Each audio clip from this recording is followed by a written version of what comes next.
Hi అందరికీ నమస్కారము. నేను డాక్టర్ సిపి రవికుమార్, పిల్లల నరతజ్ఞుడు, ఆస్టర్ సిఎంఐ హాస్పిటల్, హెబ్బాళ్, బెంగళూరులో పనిచేస్తాను. ఈ వీడియోలో నేను ఫెబ్రైల్ సీజర్ గురించి కొన్ని విషయాల్ని మీకు ఎక్స్ప్లెయిన్ చేస్తాను. ఫెబ్రైల్ సీజర్ అంటే జ్వరం వచ్చినప్పుడు అయ్యే ఫిట్స్ అని. ఇది సర్వసామాన్యంగా 6 నెలల నుంచి 6 ఏండ్ల పిల్లల్లో కావచ్చు. ఇది పీడియాట్రిక్ న్యూరాలజీలో మేము రెగ్యులర్గా చూస్తుంటాము. అయితే ఫిట్స్ అయినప్పుడు తల్లిదండ్రులకి చాలా టెన్షన్ చేస్తుంది, భయం పట్టిస్తుంది. దానివల్ల దీని గురించి కొన్ని విషయాలు మీకు తెలియచేస్తాను.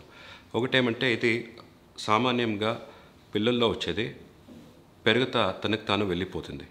ఇది ఎపిలెప్సీ కాదు. ఎపిలెప్సీ అంటే వేరే, ఫెబ్రైల్ సీజర్ అంటే వేరే. ఇది సామాన్యంగా పేరెంట్స్లో ఈ డౌట్ ఉంటుంది. ఇది ఫిట్స్ కాయలనా, మళ్ళీ వస్తాయా, పెద్దోళ్ళు అయినాక వస్తాయా అని భయం ఉంటాయి. అట్లది కాదు. ఇది ఎలా వస్తుంది అని ఎవరు ఇట్లా కనిపెట్టి చెప్పే కాదు. జ్వరం ఎక్కువ అయినప్పుడు ఇది అయ్యే ఛాన్సెస్ ఉంటాయి.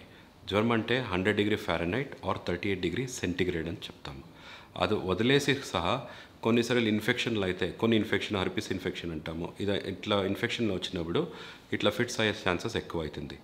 తర్వాత ఐరన్ డెఫిషియన్సీ, రక్తంలో ఐరన్ లెవెల్స్ తక్కువ ఉంటే ఇది అయ్యే ఛాన్సెస్ ఉంటాయి. అది వదిలేస్తే మెజారిటీ పిల్లల్లో ఏమీ తొందర కాదు. యాలి చెప్తున్నానంటే అందరికీ భయం ఏమంటే బ్రెయిన్ డ్యామేజ్ అవుతుందా, పిల్లలకి ఫిట్స్ అయిన వల్ల ఏమైనా ప్రాబ్లం అయిందా అని. ఎలా అంటే ఫిట్స్ అయినప్పుడు చూసేది చాలా కష్టం, చూసిన వాళ్ళకి చాలా ప్రాబ్లం అవుతుంది. అయితే యూజువలీ పిల్లలకి ఏమీ తొందర కాదు. బ్రెయిన్ డ్యామేజ్ అట్లది కాదు.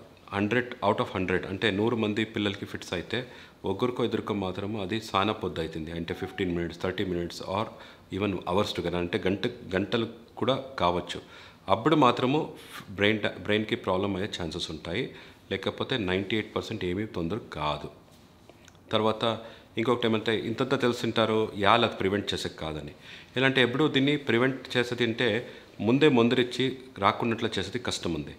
ఎలా అంటే ప్రతిసారి జ్వరం వచ్చినప్పుడు ఇది కాదు. తర్వాత ఇన్ఫెక్షన్ వల్ల దాన్ని కావచ్చు. ఇంకొకటి ఏమంటే కొన్నిసార్లు పాప బాగా ఆటలాడుకుని ఉంటారు, ఏమీ ప్రాబ్లం ఉండదు, సడన్గా ఫిట్స్ అవుతుంది, అప్పుడు చూస్తే జ్వరం వచ్చింది. అంటే ఇది ఫిట్స్ వచ్చిన తర్వాత మీకు తెలుస్తుంది పాపకి జ్వరం వచ్చిందని. అట్లా ఉండవద్దు. మీకు ఎప్పుడు మెడిసిన్ ఇచ్చేసి దాన్ని ప్రివెంట్ చేసేకి కాదు. కొన్నిసార్లు జ్వరం వచ్చి హాస్పిటల్కి వచ్చి ఉంటారు, అంత బాగుంది, సడన్గా ఫిట్స్ అవుతుంది. దీన్ని ఎప్పుడు ప్రిడిక్ట్ చేసేకి కాదు. ఇది చూసేదానికి చాలా భయంగా లేక ఘోరంగా ఉంటుంది. అయితే పాపకి ఏమీ ప్రాబ్లం కాదు. సో ముందరే చెప్పినట్లు ఇది ఎపిలెప్సీ కాదు. తర్వాత ఇదేమి బ్రెయిన్ డ్యామేజ్ చేయదు. సో ఇంకొక క్వశ్చన్ ఏమంటే పేరెంట్స్ అడిగేది, మళ్ళీ వస్తాయా, నా పిల్లల్లో మళ్ళీ వస్తాయని. ఇట్లా యాది టెస్ట్ చేసి మళ్ళీ వస్తాయా లేదని చెప్పేకి కాదు.